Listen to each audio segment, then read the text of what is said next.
Ciencia, tecnología y sociedad. Es el momento de conocer lo que está pasando con Amelie Kim y Moisés Sánchez.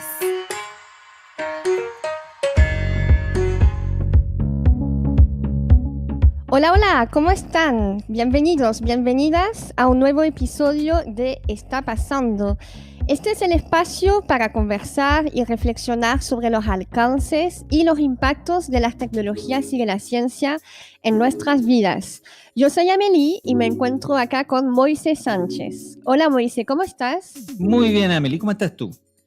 Muy bien, muchas gracias. Moisés, hoy vamos a conversar de algo que puede sonar un poco abstracto para algunas personas y en realidad algo muy concreto. Sin duda es parte de nuestras vidas diarias, aunque no siempre lo podemos, concientizar. Estos son los algoritmos y para hablar de ellos tenemos el tremendo gusto de recibir a Jocelyn Simons. Jocelyn es profesora asistente del Departamento de Ciencia de la Computación de la Universidad de Chile desde el año 2014. Tiene un doctorado en Ciencias de la Computación de la Universidad de Toronto en Canadá. Sus intereses de investigación están en las áreas de ingeniería de software y especialmente métodos formales, verificación y validación de programas y desarrollo de aplicaciones web y móviles. Por otro lado, Jocelyn estudia cómo fomentar el desarrollo del pensamiento computacional en niños y niñas y cómo mejorar la participación de mujeres en computación y tecnología. De hecho, fue cofundadora del Grupo de Mujeres en Computación de Chile y en el año 2015 cofundó Latinite, el primer encuentro latinoamericano para mujeres en tecnologías. Hola Jocelyn, bienvenida. Hola, hola. Bienvenida, Jocelyn, a nuestro programa. Tal vez para comenzar la conversación y tomando lo que estuvimos hablando mientras preparábamos la entrada al podcast, esto de tu día media trotamundo, has vivido en un montón de países, has estudiado ingeniería, te especializaste en ciencia de la computación. ¿Cómo fue esa historia? ¿Por qué entraste en este mundo? En realidad, estos son estos mundos que uno a veces no conoce que existen, porque en realidad muchas personas no saben qué hacemos las personas que trabajamos en computación y no siempre fue lo que pensé en hacer cuando grande.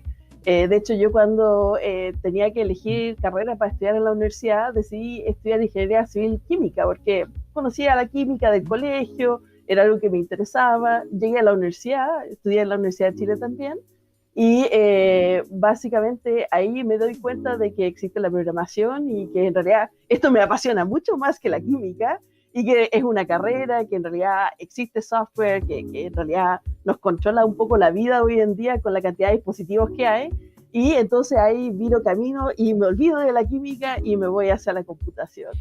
Jocelyn, me imagino que tu formación académica tuvo un impacto también en la forma en que empezaste a ver el mundo. La tecnología ha avanzado mucho, se ha desarrollado bastante y hoy hay cosas que parecen de ciencia ficción. ¿De qué manera esa formación tuya ha cambiado tu visión del mundo? O sea, uno realmente ve después todas las cosas con las herramientas que uno tiene y realmente pensando en un área como tecnología que ha cambiado tanto. O sea, piensen que mi primer computador no tenía disco duro, tenían estos floppies grandes que uno metía y que entonces había que estar cambiando floppy porque eso tenía menos de 1 megabyte de datos. O sea, y hoy en día pensamos que tenemos dispositivos como estos que en realidad ya es mucho más poderoso que mi primer computador. Entonces, las cosas que podemos hacer hoy en día con tecnología han cambiado un montón y a lo mejor problemas que nosotros antes no pensábamos en resolver usando la computación, hoy día sí estamos tratando de resolverlos con la computación, porque algo que a lo mejor no es tan claro para todo el mundo es que en realidad no todos los problemas podemos resolverlos con la computación y por un tema de cuánto tiempo tomaría tratar de resolver ciertas clases de problemas. Entonces, hoy en día, por ejemplo, usando algoritmos un poco más avanzados, por ejemplo, como aprendizaje de máquinas, sí podemos abordar problemas que antes no podíamos abordar. Jocelyn, tú estás hablando de la resolución de problemas, eventualmente con la computación o sin la computación. Vamos a volver a esto pensando un poquito en la relación entre humanos y máquinas, pero antes de entrar a este tema, te quiero preguntar lo básico, que no es tan básico para nosotros. ¿Qué son los algoritmos y cómo se entrenan? Cuéntanos un poco. Ahí en realidad algoritmo significa simplemente una serie de pasos para resolver un problema, ¿ya? Donde en realidad si estamos hablando de algoritmos computacionales son una serie de pasos que de alguna manera podemos automatizar al escribirlas en un lenguaje de programación, ¿ya? Entonces eso es lo que significa algoritmo, el concepto de algoritmo. Ahora, hay una nueva clase de algoritmos que han surgido en los últimos tiempos, en realidad ya más de una década que llevan bastante avance, que son los que son, no es que yo me siente a escribir las instrucciones que tengo que el computador debe seguir, sino que de alguna manera tratamos de inferir de los datos cuáles son los pasos a seguir. Y esos son los algoritmos que llamamos algoritmos de aprendizaje, donde tomamos un conjunto de datos, analizamos las relaciones que ocurren en esos datos y de alguna manera tratamos entonces de generar un algoritmo a partir de esos datos que llamamos de entrenamiento, ¿ya? Entonces, estos algoritmos de aprendizaje se construyen en base a información, ¿cierto? Y ¿nos puedes contar un poquito más justamente de dónde viene esta información, cómo se alimentan estos algoritmos?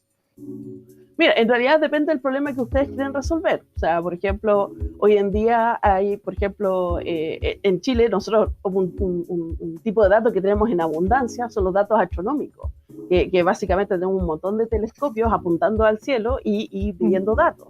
Entonces, por ejemplo, hay colegas de míos de la Facultad de Ciencias Físicas y Matemáticas que estudian, por ejemplo, toman estos datos de los telescopios y tratan de, por ejemplo, identificar galaxias y otros eventos, simplemente tratando de hacer un análisis de aprendizaje de que, bueno, si una galaxia se ve de esta forma en los datos, donde pensemos que estos son datos, por ejemplo, de ondas radiales o de lo que sea que colecta el telescopio, entonces, ¿cómo puedo detectar otros objetos similares con similares características en base a los que ya conozco? Yo, tomando esa misma idea, tú mencionas de que los datos son, en el fondo, como, por decirlo así, la comida de esta maquinita que es un algoritmo y que te tira un resultado, te da un resultado que es un proceso o alguna información. Pero me imagino que hay problemáticas o temas donde es mucho más sensible esa información de la cual se nutren los algoritmos. Por ejemplo, los estados tienen que entregar subsidios, beneficios, las empresas tienen que contratar su personal y tal vez la información que usen pueda ser sensible y eso requeriría tal vez mecanismos de seguridad, de protección de privacidad. ¿Cómo trabajan eso desde el área que tú desarrollas? Ese es un punto muy importante y bueno, igual quiero corregir un poco la analogía porque está bien, es el input de la entrada de estos algoritmos, pero a diferencia de la comida no se consume, no se acaba, o sea, puedo reutilizar esos datos para otros algoritmos, otros análisis, puedo cruzarlos con otra información y hacer otras cosas, entonces por eso no es tan, es la entrada, pero no se consume como la comida. Y como dices tú, efectivamente hay datos que son sensibles. O sea, piensen, por ejemplo, el caso más típico dentro de nuestro país, en Chile en este caso estoy hablando, que, por ejemplo, nosotros tenemos un número identificador de las personas.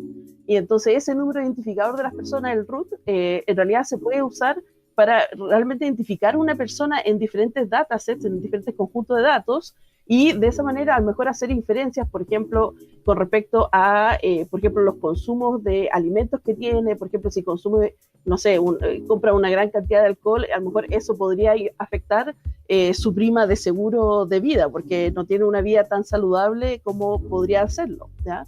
Entonces hay que tener mucho cuidado con el tipo de inferencias que se pueden hacer, especialmente al juntar datos, por ejemplo, que parecen ser completamente distintos, por ejemplo, datos de la salud de la persona, por ejemplo, datos que tiene la ISAPRE, que tiene la clínica, con datos de consumo de, por ejemplo, de alimentos, de cómo conduce, si tiene o no tiene auto, etcétera. Así que, en realidad, uno como consumidor, uno como usuario de todas estas cosas, a veces como que ni yo que trabajo en estas cosas sé dónde están mis datos, quién los tiene y qué tipo de información puede deducir a partir de mis datos. Y eso es peligroso.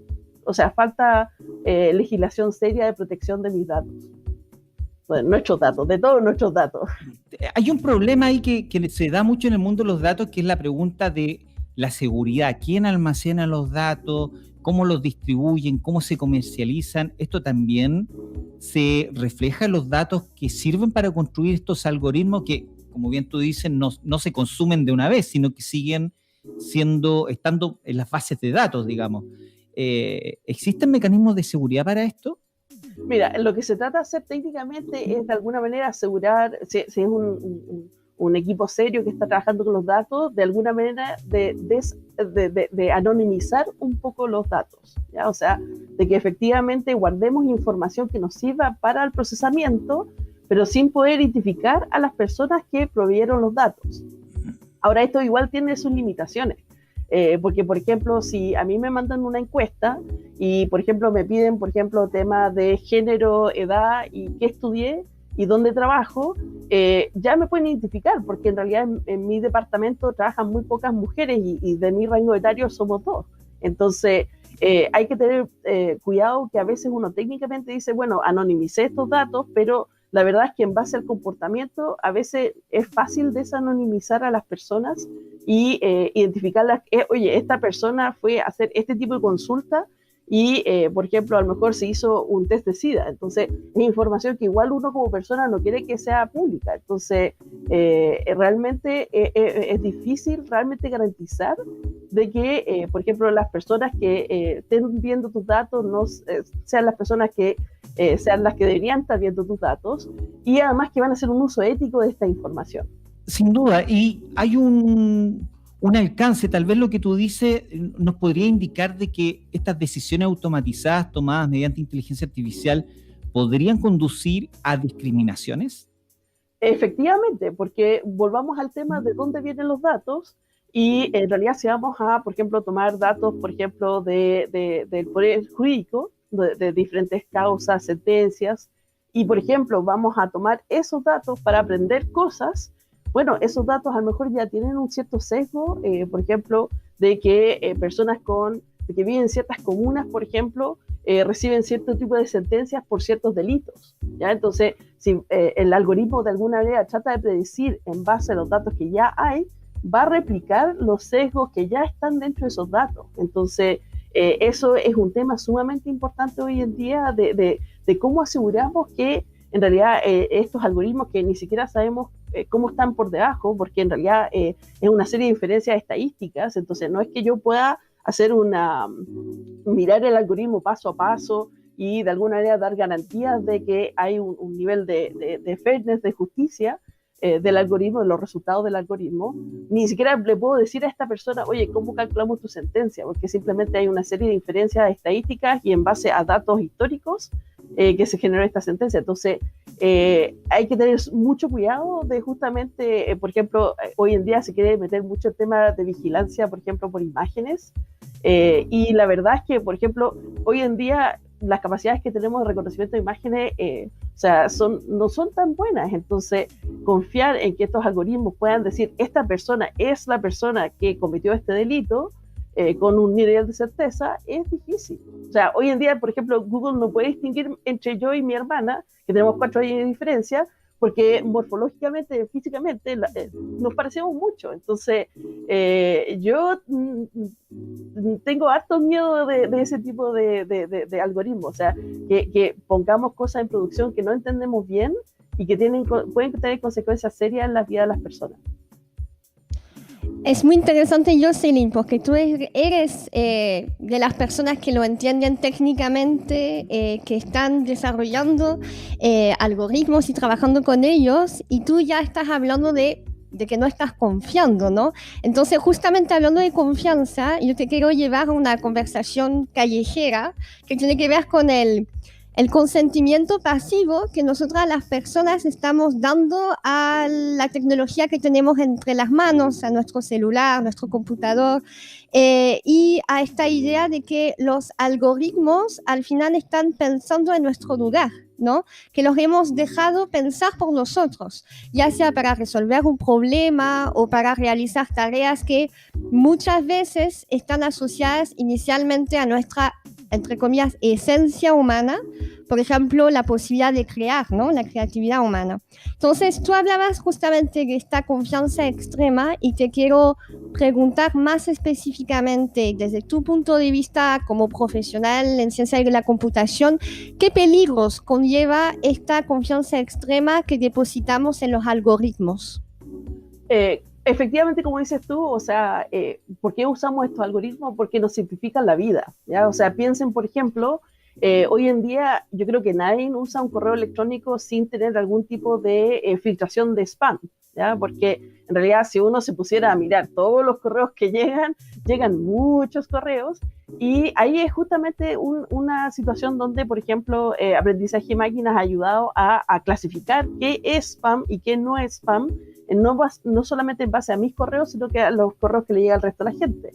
Pero para poder hacer eso hay que mirar a lo mejor el contenido de los correos. Entonces ahí de nuevo entramos en esta frontera de cuánta información tienen estos algoritmos y para qué se usa la información. O sea, tengo que empezar yo como usuario a ver si confío o no confío en cómo se va a hacer el uso de mis datos. Entonces, en el caso de spam, bueno, si algo no queda clasificado como spam y era spam, bueno, no importa, es algo que yo puedo eliminar como usuario directamente de la casilla de correo, pero vamos, por ejemplo, hoy en día a, por ejemplo, aplicaciones como la que quiere lanzar Google, por ejemplo, para tomarse fotos de lunares y en base a eso decir si, por ejemplo, deberías ir o no al médico o sea, en realidad ellos te dicen claramente en la documentación de que esto no reemplaza una consulta médica, pero la verdad es que sabemos que los usuarios no siempre hacen caso de esas recomendaciones, entonces te pone a ti, al equipo de desarrollo, en esa posición, o sea, ¿cuáles son las consecuencias de que si mi herramienta se usa mal?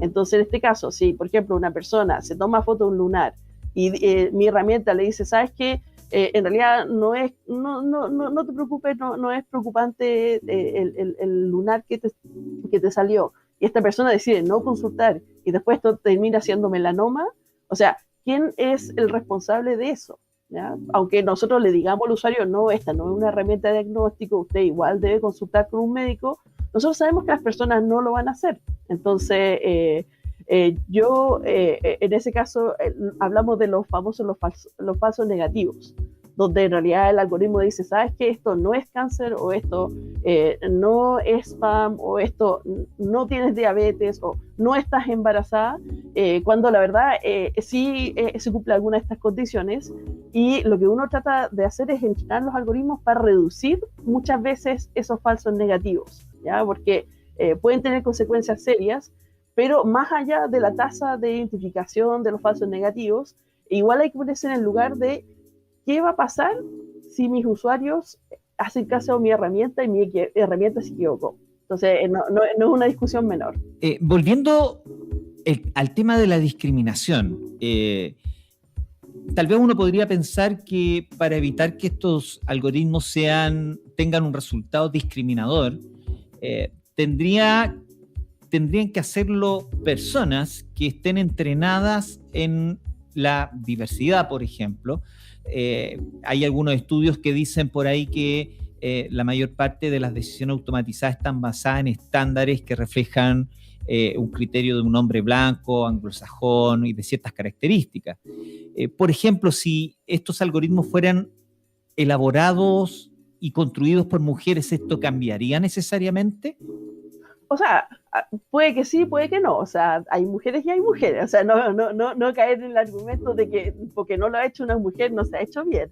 Pero efectivamente, o sea, durante el último año ha habido bastante controversia, porque justamente empresas, por ejemplo, como Facebook y Google, tienen una área de análisis de ético del uso de inteligencia artificial, pero, por ejemplo, uno ve los reportajes que, por ejemplo, Facebook, en realidad ese comité no tiene mucho poder en qué tipo de problemas estudia, y sabemos que, por ejemplo, han habido problemas éticos serios con el uso de datos, por ejemplo, de Facebook, donde en realidad, por ejemplo, hacían diferentes alteraciones al orden que aparecen las noticias para ver cómo esto afectaba el estado de ánimo de su usuario. O sea, eso ya... no sé si hay muchos comités de ética que te aceptan ese tipo de experimentos. Y también hoy en día, no sé si han visto todo el caso del equipo de Google de AI, de Ethics in AI, la Timnit Gebru, que por ejemplo la echaron. Entonces vemos que en realidad estas empresas que tienen acceso a grandes volúmenes de nuestros datos, vemos que es preocupante lo que hacen con respecto a sus propios comités de ética.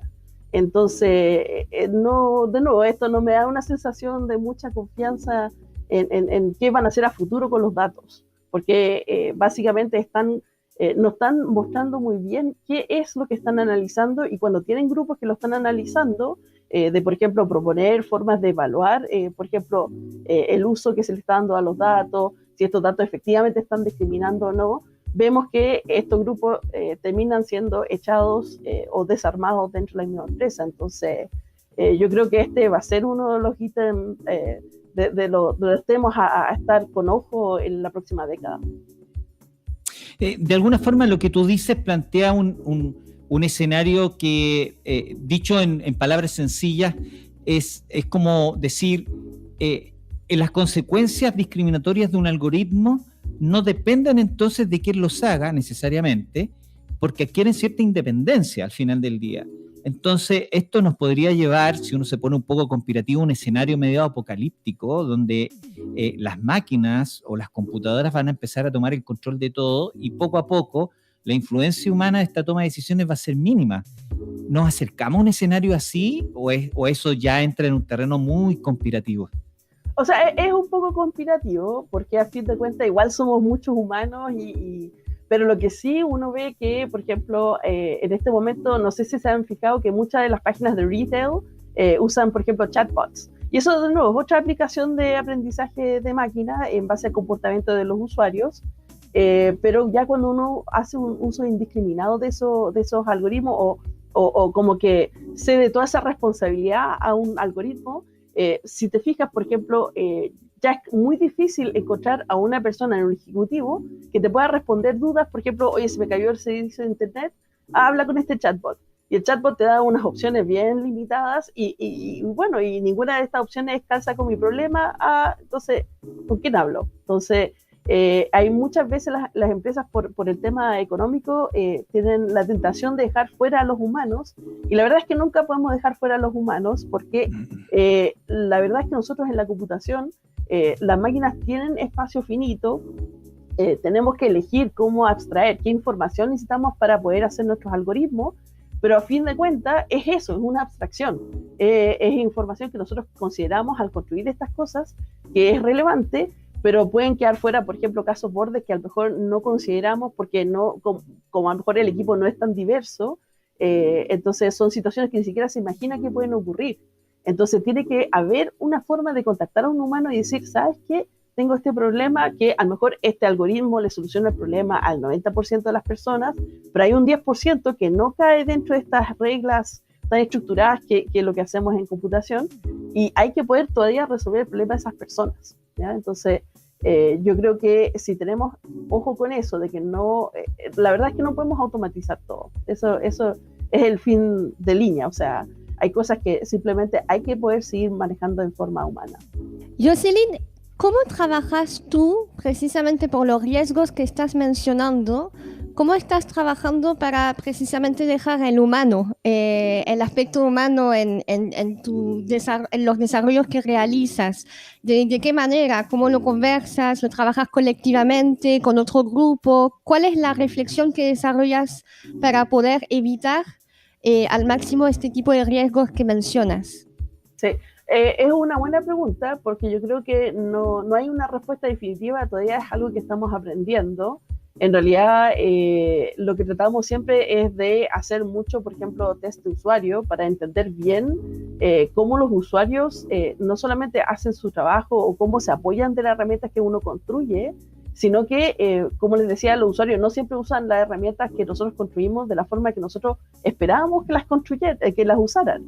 Entonces, hay que ver cómo los usuarios ocupan las herramientas, cuáles son los casos que van apareciendo, porque en realidad uno puede pensar que, bueno, voy colectando datos, voy viendo las ventas, todo está funcionando bien, pero muchas veces los usuarios tratan de hacer cosas de una forma, se dan cuenta que no pueden y de alguna manera logran forzar la herramienta para hacerlo de otra forma. Entonces, muchos estudios de usuarios, ver análisis del uso de las herramientas y básicamente tratando de siempre decirle a las personas que van a ocupar esta herramienta que haya un canal humano de consultas, de dudas, de resolver, porque van a haber situaciones que simplemente nosotros o no logramos pensar o que son difíciles de automatizar y tienen que de todas maneras ser manejadas. Claro, porque estás lidiando de alguna forma con lo desconocido, ¿no? Al menos una parte es desconocida, así que hay que anticiparla, proyectarla, pero no tiene las respuestas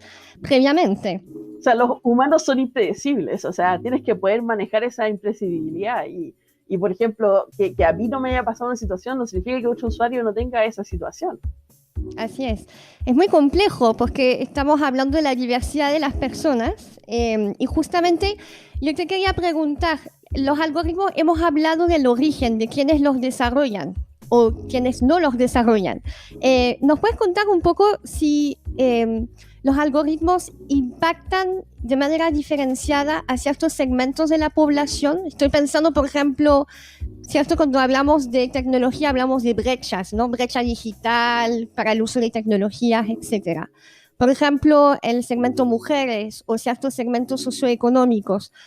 ¿Hay un impacto diferenciado de los algoritmos?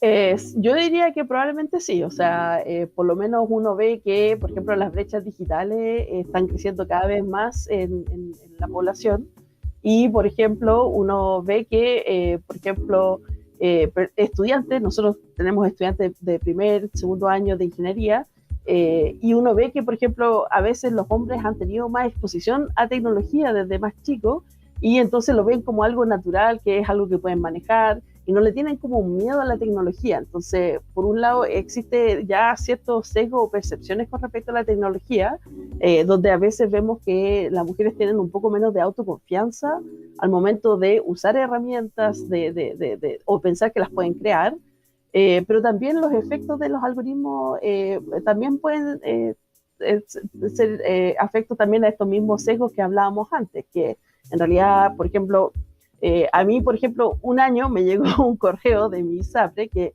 básicamente mi seguro de salud, y que me decía, feliz día de la mamá, así, de tu ISAPRE. Y era como, pero ¿qué sabe mi ISAPRE que yo no sé? ¿Dónde están estos hijos imaginarios? Porque probablemente el que los programó esa alerta, ese correo, bueno, mujer, cierto rango etario, debe tener hijos. Entonces, ahí de nuevo vamos a que si dependemos, bueno, hay sesgo en los datos, hay sesgo en que los construye, y bueno, y no sé si han visto, por ejemplo, también todo este tema de recordarle a la gente fechas especiales, y de repente ha pasado que, por ejemplo, para mujeres es muy doloroso que les recuerden de que, mira, sabes que hace 3 meses estabas celebrando de que estabas embarazada, y sabes que tuviste una pérdida, un miscarriage. Y te recuerda esto, y con todo bombo y platillo, recuerda este evento, y un evento muy doloroso, ¿ya? Entonces, realmente a veces no se tiene en consecuencia, no se tiene en consideración de que en realidad lo que podría parecer un evento muy alegre para una persona no es un evento alegre para otra persona, y no necesariamente va a tener un impacto físico de que, por ejemplo, ya el ascensor va a tratar de moverse entre 2 pisos con las puertas abiertas o algo así, que ya sería un error serio de programación, pero sí impacta en la vida de la persona. Justamente hablando de las personas y de la diversidad, bueno, me imagino que muchas personas te han hablado de ese documental Coding Bias y lo que yo encontré muy interesante, más allá del punto de la discriminación, es el hecho de que son mujeres quienes protagonizan este documental. Y Jocelyn, tú creaste un grupo de mujeres en computación en Chile que realiza un encuentro anual y también un grupo que tiene una dimensión latinoamericana. ¿Por qué es tan importante que las mujeres estén trabajando en las áreas de computación y tecnología? O sea, yo creo que por un tema, mira, hay varios temas por qué es importante que las mujeres estemos, porque para dar un poco de contexto, en este momento no estamos, o sea, no somos una parte mayoritaria, o sea, ni siquiera nos acercamos a paridad, en general estamos hablando entre un 10, un 20% de la gente que trabaja en computación o estudia computación son mujeres. Y bueno, diversidad, ya menos datos tenemos con respecto, por ejemplo, a personas no binarias o trans, por ejemplo. Y entonces lo que pasa al final es que nuestras opiniones con respecto a cómo nosotros vemos el mundo no están siendo consideradas al momento de hacer productos, de desarrollar algoritmos, de pensar qué problemas queremos resolver. Por ejemplo, llegando a un tema médico ya fuera de los algoritmos, no sé si han visto el típico chiste de que, por ejemplo, si los hombres fueran afectados por dolor de ovarios, ya hace rato esto hubiera sido muy estudiado, pero a fin de cuentas nosotras no tenemos mayoría, no tenemos tanta voz en qué problemas se estudian, y entonces a veces nuestros problemas no son tan bien estudiados o son estudiados de una forma que a lo mejor puede poner en peligro o poner en riesgo nuestros datos, nuestras vidas. Pensemos nomás, por ejemplo, hoy en día es muy popular hacer algoritmos con georreferenciación de información, donde uno puede encontrar entonces ya, por ejemplo, el usuario dijo que este restaurante le gustaba, entonces sé que esa persona visitó, anda rondando en ciertas áreas, ¿ya? Y esos datos se pueden obviamente usar, por ejemplo, para acosar a gente, o sea, hacer seguimiento, por ejemplo, que el padrón electoral de Chile esté disponible en línea. Es sumamente peligroso porque básicamente si tú quieres votar en tu comuna por tus, ¿cómo se llama?, líderes de comunales, estás obligado a exponer dónde vives. Y eso puede ser muy preocupante, especialmente en casos de violencia intrafamiliar. Y hoy en día, como esos datos están en línea, están en un PDF, es fácil scrapearlo, o sea, sacar la información de los PDF y convertir esto en un mapa. Y que alguien, por ejemplo, pueda ingresar un root y es como, ¡pum!, esa persona vive en esta zona. Entonces, esas son las tipos de cosas que, por ejemplo, yo creo que muchas veces no son tan obvias para un hombre porque no ha tenido que lidiar con estas situaciones de acoso que nosotras sí hemos tenido que lidiar con, o que hay problemas que a nosotras nos interesan, que simplemente para ellos no es tema. Por ejemplo, el tema de los periodos, el tema del embarazo, la maternidad, que no son temas directamente para ellos porque muchas veces el tema del cuidado recae en nosotras, ¿ya? Entonces, yo creo que por eso es tan importante esto y por qué hemos tomado muchas personas el tema. De hecho, tengo una reunión más adelante porque estamos tratando de formar más grupos, más lazos de mujeres para mostrar que estamos, porque muchas veces, de la misma forma que yo llegué a la computación sin saber qué era y por qué era importante y que esto realmente podía ser una carrera y poder tener un impacto en el mundo, queremos mostrarle entonces a las generaciones más jóvenes de que realmente hay mujeres en computación que van a tener un lugar valioso donde pueden hacer un aporte ellas también al mundo, a los problemas que a ellas les interesan. Hay un compromiso que tenemos desde Fundación Camanau con la diversidad, con la paridad y también con la diversidad regional, porque también pasa de que esto el mundo de la ciencia y la tecnología a veces se concentra mucho en lo que es hemisferio norte, el mundo anglosajón, y veo que tu trabajo de difusión en Latinoamérica te ha llevado a lugares como Costa Rica, por ejemplo, en el año 2019, a hacer un gran encuentro allá. ¿Cómo ves tú la realidad de Latinoamérica respecto del mundo anglosajón en términos de desarrollo científico y tecnológico? ¿Cuáles son los desafíos que vienen para adelante? Yo creo que el principal desafío, porque las personas que hay acá en Chile y en otros países, o sea, capacitados científicamente para hacer este tipo de investigación, estamos. El problema es que lidiamos con muchos menores niveles de financiamiento que, por ejemplo, nuestros colegas del norte. Entonces, piensa que, por ejemplo, aquí armar un equipo de investigación, financiarlo, por ejemplo, de manera más o menos temeraria, un par de años, que después hay que postular de nuevo un fondo, es muy difícil darle continuidad a un laboratorio cuando, por ejemplo, en el hemisferio norte la ciencia está mucho mejor financiada y, por ejemplo, dentro de un año ya pueden levantar bastante capital y pueden armar un equipo de 10, 15 personas cuando uno trabaja, por ejemplo, 2, 3 personas en un problema. Entonces, básicamente nos quedamos rápidamente fuera de la carrera o tenemos que hacer un esfuerzo sobrehumano o para tratar de realmente mantenernos al par. No significa que no estemos al par de nuestros colegas, o sea, de hecho, yo creo que muchos de mis colegas, no solamente de la Universidad de Chile, sino que de otras universidades en todo el país, también publican en conferencias internacionales, tenemos nuestros grupitos, vamos haciéndonos conocidos y todo el tema, pero haciendo mucho mayor esfuerzo que los colegas del norte. Entonces, yo creo que el tema de financiamiento es sumamente importante, es una discusión que hay que revisitar. Y bueno, no solamente financiamiento a la ciencia, sino que el tema de educación, si al final todo recae en el tema de la educación, porque en realidad también quieres que no solamente este conocimiento quede con nosotros aquí en la universidad y los que educamos en la universidad, sino que en realidad necesitamos que toda la población entienda de qué se trata, por ejemplo, este universo digital, que están obligados a participar en él, pero como no tienen la formación en todo lo que es tecnologías, muchas veces lo ven con ciertas aprensiones o cierto susto de participar. O sea, uno lo ve hoy día, por ejemplo, con sitios, por ejemplo, como la clave única, que en realidad hay mucha gente que dice, oh, no, sácamela tú porque yo no entiendo esto. Y la verdad es que el mundo va a seguir avanzando en esa dirección y tenemos que ver cómo metemos estos temas desde más chicos en los colegios, porque la verdad es que esto es hacia dónde va la ola. Estás tocando temas muy importantes. Lo primero es el presupuesto en ciencia, que a nivel nacional todavía sigue bastante bajo, un porcentaje muy mínimo del PIB, ¿cierto? También tiene que ver con la adversión al riesgo, que puede ser también una, no sé, tú me vas a decir, quizás una característica más cultural, eventualmente, o más institucional, porque vemos en países como Estados Unidos, Alemania, donde se toman grandes apuestas y se dice, vamos a invertir tanta plata para poder avanzar en estas áreas, sin necesariamente tener a priori las condiciones para poder avanzar, pero se crean estas condiciones en el camino. Pero yo creo que ahí no es tanta adversidad al cambio o a lo novedoso. Yo creo que como la torta es más pequeña, entonces no te puedes dar el lujo de perder un pedazo grande de esa torta.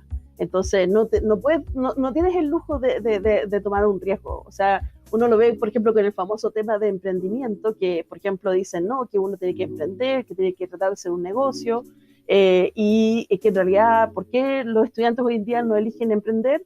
Bueno, porque no tienen seguridad económica. Entonces, realmente, por ejemplo, ser hoy en día emprendedor es porque tienes un colchón económico, unas espaldas financieras en las cuales recaer si, por ejemplo, tu emprendimiento no funciona, porque muchas veces la primera idea, la segunda idea, todas parecen excelentes ideas, pero a lo mejor es la idea 50 la que resulta como un negocio. Entonces, y en realidad para desarrollar estas ideas hay que pagarle a personas para que programen, para que testeen, para que hagan estudios de mercado, porque esto no es solamente computación, diseño gráfico hoy en día también es muy importante. Entonces, si tú no tienes de nuevo el tema económico de respaldo para poder hacer esto, obviamente que vas a ser más adverso al riesgo. Claro, hay que tener más margen económico y este no está disponible todavía.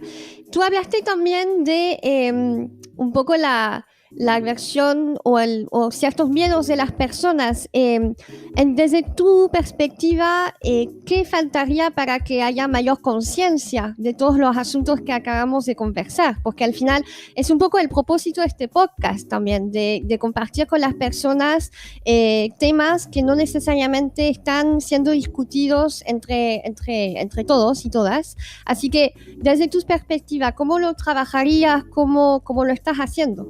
O sea, hay que abordar por lo menos dos ejes, ¿ya? Por ejemplo, ya están las personas que están en cierta edad adulta y que no tienen costumbre de usar un computador para hacer cierto tipo de tareas, y convencerlos de que al final el computador es una máquina tonta. O sea, el computador no va a hacer nada de que tú no le pidas que haga, y entonces, y que por detrás de esos computadores y los programas que existen, hay personas como ellos.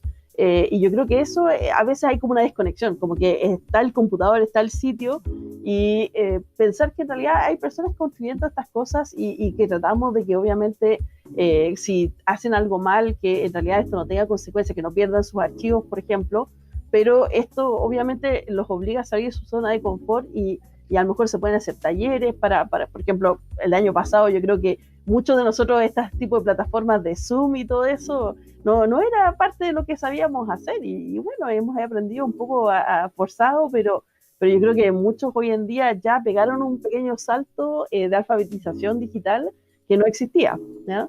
Y por otro lado, ir al tema escolar, que desde chicos ya vean que en realidad los computadores, como les dije, son herramientas tontas y que no solamente pueden usar las aplicaciones que ya existen, sino que ellos pueden crear sus propias aplicaciones. No necesitan ser, por ejemplo, juegos ni nada por el estilo, pero, por ejemplo, ya programar, por ejemplo, algo tan simple como una planilla Excel para hacer un análisis, ya es programar. De hecho, Excel tiene un lenguaje de programación funcional, donde uno compone las funciones para programar. Entonces, ¿cómo acercamos la tecnología en forma temprana para que en realidad esto ya no sea algo más que tienen que aprender una vez que ya aprendieron un montón de cosas, sino que es una herramienta que han ocupado durante toda la vida y que saben que pueden modificarlas y crearlas, y si deciden no hacerlo está bien, pero que si hay otro grupo que decide crear estas herramientas, que bueno, que pueden estudiar computación en la Universidad de Chile y ser futuros desarrolladores. Jocelyn, tal vez para ir terminando, todo esto que hemos conversado se acerca mucho al mundo de la ciencia ficción. Sabemos que te gusta la ciencia ficción. ¿Hay algún relato por ahí que tú consideres que puedas recomendarnos, que nos haga reflexionar sobre esto?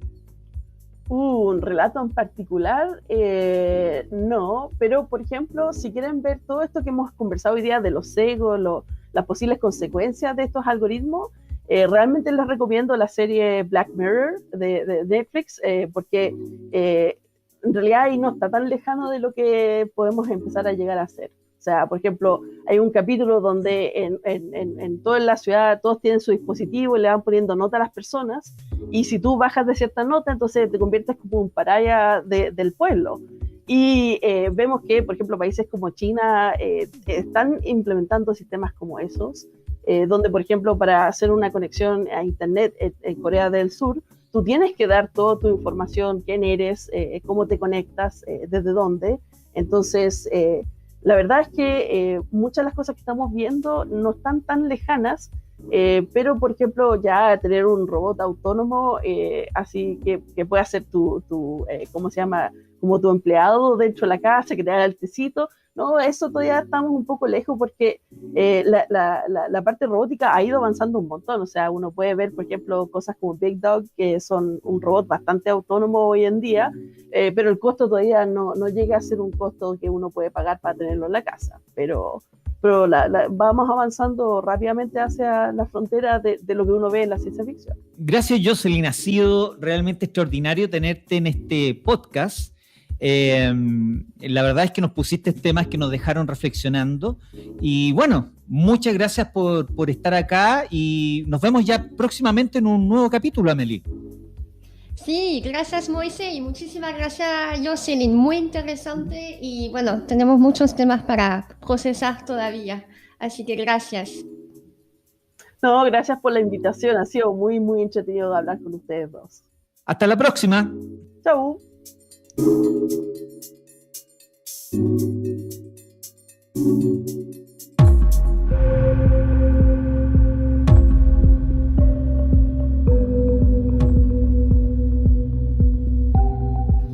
Detente, Dave. Detente, por favor. Dave, detente. ¿Puedes parar? Así le rogaba HAL, la supercomputadora encargada de controlar las funciones de la nave espacial Discovery, al astronauta Dave Bowman. En una de las secuencias más estremecedoras de la película 2001, Una Odisea en el Espacio, de Stanley Kubrick. Bowman está desconectando meticulosamente los circuitos de memoria que controlan el cerebro artificial de HAL, porque esta máquina había decidido exterminar a todos los humanos de la tripulación para continuar la misión solo. HAL es una de las primeras representaciones en la cultura popular de una computadora que aprende a partir de los datos que se le proporcionan. El primer indicio de que un algoritmo puede volverse creativo, imitando el pensamiento humano. Ha sido programado para cumplir sin contemplaciones los objetivos para los que fue creado, motivo por el cual decide eliminar a quienes considera que titubean ante el cumplimiento de estos, a los humanos. ¿Qué tan lejos nos encontramos como especie de que nuestras computadoras nos consideren mecanismos fallidos? ¿Cuál es el potencial cognitivo de las máquinas? ¿Está pasando? Somos parte de Fundación Camanau, donde usamos las herramientas del mundo de las humanidades y el derecho para comprender el cambio tecnológico en nuestras vidas. Para profundizar sobre estos temas que tratamos en este podcast, síguenos en nuestras redes sociales: Facebook, Twitter, Instagram, LinkedIn, YouTube y Spotify, donde encontrarás el resto de nuestros capítulos. O bien visita nuestra página web camanau.org.